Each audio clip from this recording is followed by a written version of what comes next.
आज की जो कहानी मैं आप लोग को सुनाने जा रहा हूँ, इस कहानी को सुनने के लिए भी कलेजा चाहिए। क्योंकि कोई आदमी कितना नीचे गिर सकता है, कितनी हैवानियत कर सकता है, कैसे एक इंसान से राक्षस बन सकता है, इस कहानी में वो सब चीज़ है।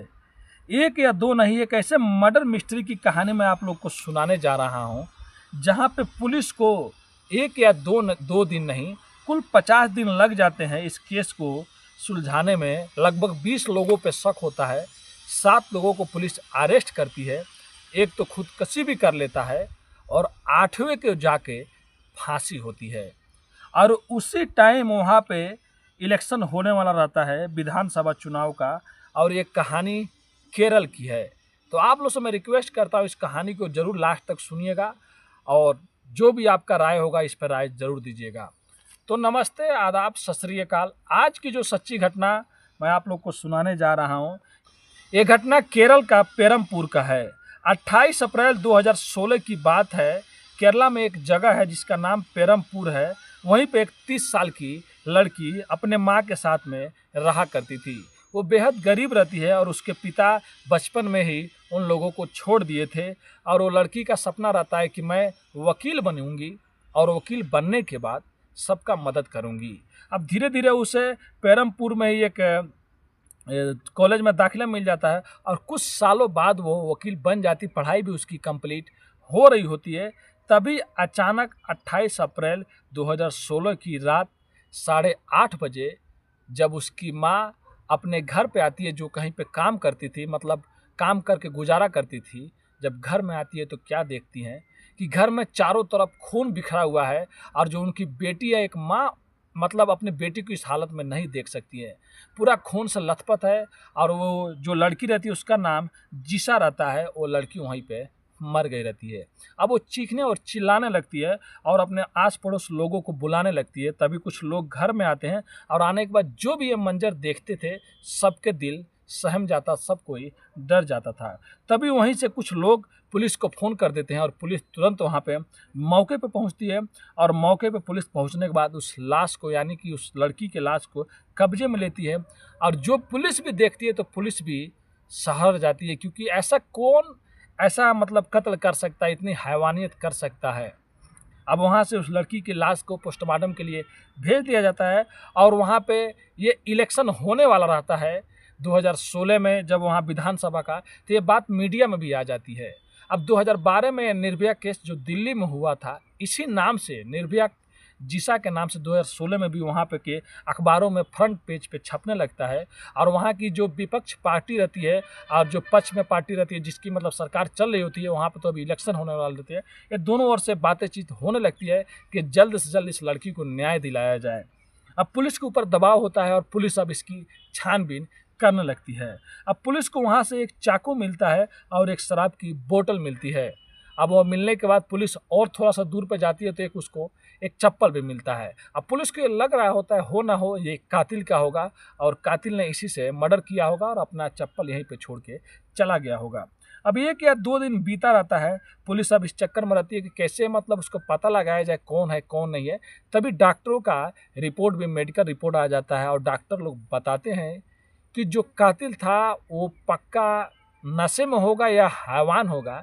1 या 2 बार नहीं, लगभग कम से कम 30 या 35 बार उसके जिस्म पे चाकू से वार किया था और उसके प्राइवेट पार्ट पे भी वार किया था।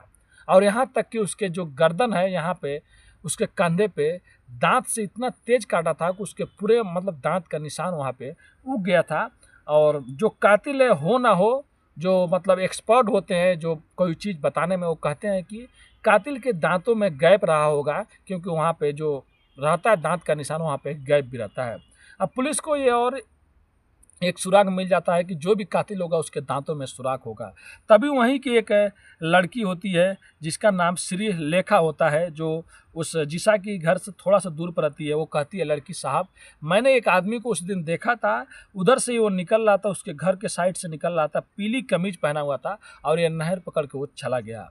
अब पुलिस सबसे पहले पीली कमीज वाले को ढूंढने लगती है चारों ओर कि कौन, कैसा ऐसा कोई आदमी होगा, और सबसे पूछताछ पुलिस करने लगती है।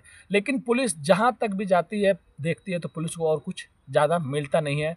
उसके 1 या 2 दिन बाद उसी जिसा के घर के थोड़ा दूर पे एक और आदमी होता है जो आम तोड़ रहा होता है। वो भी पुलिस को कहता है, साहब मैंने भी देखा था, एक आदमी था और पीली कमीज पहना हुआ था और इसी साइड से वो गया था। तब पुलिस कहती है, क्या तुम उसको जानते हो? तो कहता है कि नहीं, लेकिन मेरे को ये लग रहा है कि वो नशे में था और हो ना हो वही कातिल होगा। अब उसके बाद पुलिस कहती है कि चलो ठीक है, ये बताओ तुमको किस पे शक है? तो कहता है कि साहब एक आदमी है जो गांजा ओजा मतलब कुछ उल्टा पुल्टा सामान देता है, उसी पे मुझे डाउट है। अब पुलिस उसका नंबर निकालती है और नंबर निकालने के बाद जब उसके नंबर पे फ़ोन करती है तो उसका नंबर स्विच ऑफ बताता है, यानी कि उसके नंबर पे फ़ोन जाता ही नहीं है। अब पुलिस को यकीन हो जाता है, हो ना हो कातिल यही है। कत्ल करने के बाद यहाँ से फरार हो गया और अपना मोबाइल नंबर ये स्विच ऑफ कर दिया है। अब पुलिस और उसके बारे में पता लगाती है और उसको जाके पेरम्बूर से उसको वहाँ से गिरफ्तार कर लेती है, उठा लेती है उसके लोकेशन से और ला के बाद उससे पूछताछ करने लगती है और तभी उसके पास से एक चाकू भी मिलता है। अब पुलिस कहती है, हो ना हो तुम चाकू रखे हो, तुम्ही ने ये कत्ल किया है। और उससे अच्छी खासी पूछताछ होती है, लेकिन वो आदमी कहता है, साहब मेरे इस खून से कोई मतलब नहीं है, मैं ये कत्ल क्यों करूँगा? हाँ, मैं चाकू लिया हूँ, मैं मानता हूँ, क्योंकि मैं जिससे पैसे दिया था गांजा ओजा कुछ लेने के लिए नशे का पदार्थ, वो मेरे को नहीं मिला और मेरे को इधर उधर घुमा रहा था, इसके लिए मैं चाकू लेके घूम रहा था कि वो जहाँ पे मिल गया मैं चाकू दिखा कर अपना पैसे ले लूँगा या चाकू से कुछ गलत काम कर दूँगा। अब पुलिस को भी समझ में नहीं आती है, फिर पुलिस उसका डीएनए चेक कराती है, लेकिन डीएनए से भी कुछ मैच नहीं करता है, क्योंकि जो जिसा नाम की लड़की रहती है उसके नाखूनों में उस कातिल का मतलब जोर जबरदस्ती करने के टाइम पूरा नाखून में मतलब मांस के टुकड़े आ गए रहते हैं। तो पुलिस को इससे मतलब और पता लगाने में आसानी हो जाती है कि कोई भी कातिल होगा उसका डीएनए इससे मैच हो जाएगा। अब एक के ऊपर शक होता है, पुलिस उसके कुछ दिन बाद छोड़ देती है। फिर वहीं पे एक और आदमी रहता है, वो कहता है कि साहब हो ना हो एक और कातिल है जो अभी कुछ दिन पहले जेल में गया था और जेल में जाने के बाद वो ऐसे लड़कियों को मतलब बुरी नज़र से देखता है और उसका यही सब काम रहता है। उसी मोहल्ले में उधर साइड में वो रहता था। अब पुलिस उसका मोबाइल नंबर लेती है और उसको जाके उसको भी कहीं से उठा के लेकर आती है। जब पहली बार पुलिस उसको लेकर आती है, कहती है देखो कातिल तुम ही हो, तुम्ही ने खून किया है। तब वो कहता है, साहब देखो मैंने ये खून नहीं किया है और मेरा इस खून से कोई मतलब नहीं है। पुलिस कहती है तुम तो जेल भी जा चुके हो। तब वो कहता है, देखो साहब मैं जेल गया था लेकिन मैं लड़कियों की छेड़खानी में नहीं गया था। मैं जिस लड़की से प्यार करता था मैं उसके पीछे पीछे जा रहा था, तभी अचानक कुछ लोग, उसके पीछे और भी 1-2 लड़कियां थी, वो लोग समझ गए कि मैं उन लड़कियों का छेड़ रहा हूँ, उन लोग का पीछा कर रहा हूँ। वो लोग मेरे को पीट दिए और मेरे को जेल में डलवा दिए साहब। और मैं जेल में छूटने के बाद जिस लड़की से प्यार करता था उस लड़की से मैंने शादी भी कर लिया है। अगर आपको यकीन नहीं है तो मेरी पत्नी से आप लोग पूछ सकते हैं। अब उसके कहने पे उसकी पत्नी को भी बुलाया जाता है और सब चीज़ चेक किया जाता है, तो पता चलता हाँ ये सही बोल रहा है, इसका ये खून से कोई मतलब नहीं रहता, ये 2 नंबर आदमी हो गए। अब 2 नंबर होने के बाद तुरंत एक दिन पुलिस को ये भी पता चल जाता है, कोई बता देता है मुखबिर कि हो ना हो कातिल कोई और नहीं, उसी के मोहल्ले में एक घर है, कातिल उसी के घर में छुपा हुआ होगा। अब पुलिस उसके घर पे जाती है और जैसे पुलिस घर में एंट्री करती है तो पुलिस को वैसे ही शराब का बोतल वहाँ पे मिल जाता है जैसे जिसा के घर में शराब का बोतल मिला था। अब पुलिस कहती है हो ना हो कातिल यही है। उस घर में जाने के बाद देखते हैं वो एक वहाँ पे एक लड़का रहता है और उसकी माँ रहती है। उस लड़के के दांत में भी गैप रहता है। पुलिस कहती है ये तुम्हारा काम है, तुमने ये मर्डर किया है। लेकिन तुरंत पुलिस को एक नई कहानी सुनने को मिल जाती है। पता चलता है कि जिस घर में पुलिस गई है उस घर का एक जो बड़ा लड़का रहता है, इसी लड़की की वजह से कुछ दिन पहले खुदकुशी कर लिया रहता है। अब पुलिस को ये कहानी सुनाया जाता है कि वो लड़का जो रहता है इस लड़की से प्यार करता था और ये लड़की भी उस लड़के से प्यार करती थी। लेकिन जो लड़की की माँ थी, वो लड़की की माँ इन दोनों का प्यार को एक्सपेक्ट नहीं कर रही थी, मतलब मान नहीं रही थी। फिर वो लड़की की माँ जाके पुलिस में कंप्लेन कर देती है, एफआईआर कर देती है कि वो लड़का मेरी लड़की को छेड़ रहा है, जिससे पुलिस उस लड़के को बुलाती है और पूछताछ करती है और उसको डराती है। अब लड़का जब पुलिस स्टेशन से जब घर पे जाता है तो लड़के को शर्म आता है कि लोग क्या कहेंगे क्या नहीं कहेंगे। उसके कुछ दिनों बाद वो लड़का सुसाइड कर लेता है। तो यहाँ पे तो हो ना हो ये चीज़ बनता है कि शायद लड़के का भाई छोटा वाला बदला लिया हो, उसके भी दांतों में गैप हो और वो लोग इस फैमिली से नफरत भी कर रहे होते हैं। अब पुलिस उसको उठा कर लेके जाती है। लेके जाने के बाद जब उसका डीएनए टेस्ट होता है और भी चीज़ जो मिलाया जाता है तो पता चलता है ये भी वो कातिल नहीं है। अब 3 हो जाते हैं। 3 होने के बाद पता चलता है कि अब किसको पकड़े, अब किसके ऊपर मतलब चार्ज करें। तभी वहीं पे एक मुखबिर बताता है कि साहब यहाँ का एक लोकल जो मतलब लीडर है, जो पॉलिटिशियन है, हम लोग को उस पर शक है, हो ना हो उसी ने ये कत्ल किया है। और उसकी माँ जब पहले कुछ साल पहले वहाँ पे जॉब करती थी, उसके घर में मतलब झाड़ू पोछा का काम करती थी। उस टाइम इन लोग से झगड़ा हो गया था और झगड़ा होने के बाद शायद उसका बेटा जो विदेश से पढ़ के आया है कुछ दिन पहले, इन्हीं लोग का काम है। और उस लीडर के दांत में भी साहब गैप है। अब पुलिस उस लीडर पे शक करने लगती है, लेकिन पुलिस डायरेक्ट उस लीडर को नहीं पकड़ सकती क्योंकि वो पॉलिटिशियन है। अब पुलिस अपने मुखबिरों से और पूछताछ करने लगती है और पहली बार उस लड़की के माँ से जाके पुलिस ये पूछती है कि ये बताइए, आपका जो लीडर है उससे कुछ अनबन है क्या, कुछ झगड़ा हुआ है क्या? उस पर हम लोग को डाउट है। वो लड़की की माँ एक और कहानी सुनाती है। वो कहती है कि साहब उनसे हमारा कोई भी झगड़ा नहीं हुआ है और वो तो हमारा कभी कभी मदद भी कर दिया करते थे, लेकिन जिसने ये बताया है आपको कि वो लीडर ने मतलब उसका हाथ है, साहब उससे हमारा झगड़ा है।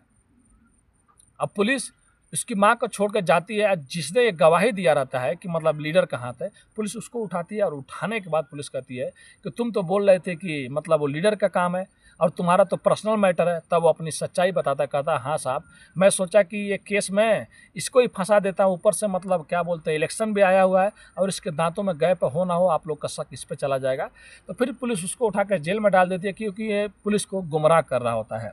अब धीरे धीरे करते करते दिन कुछ 50 दिन बीत जाता है और इलेक्शन हो भी जाता है।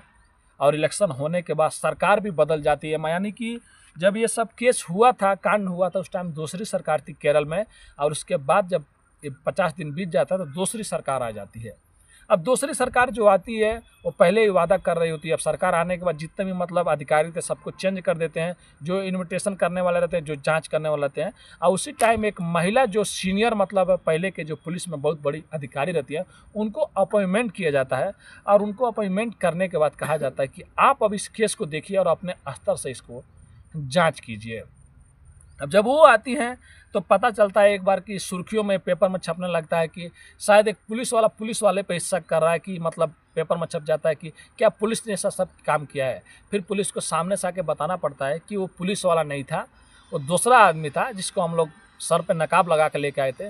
बाद में पता चलता है कि जो जिशा नाम की लड़की थी, कभी वो म्यूजिक टीचर के पास काम किया करती थी, मतलब सीखने जाती थी।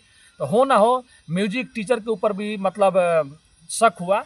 तो म्यूजिक टीचर को भी बोला गया कि तुम पुलिस स्टेशन आ जाओ, आपका डीएनए टेस्ट चेक होगा और आपका जो भी चीज़ है सब चीज़ चेक होगा।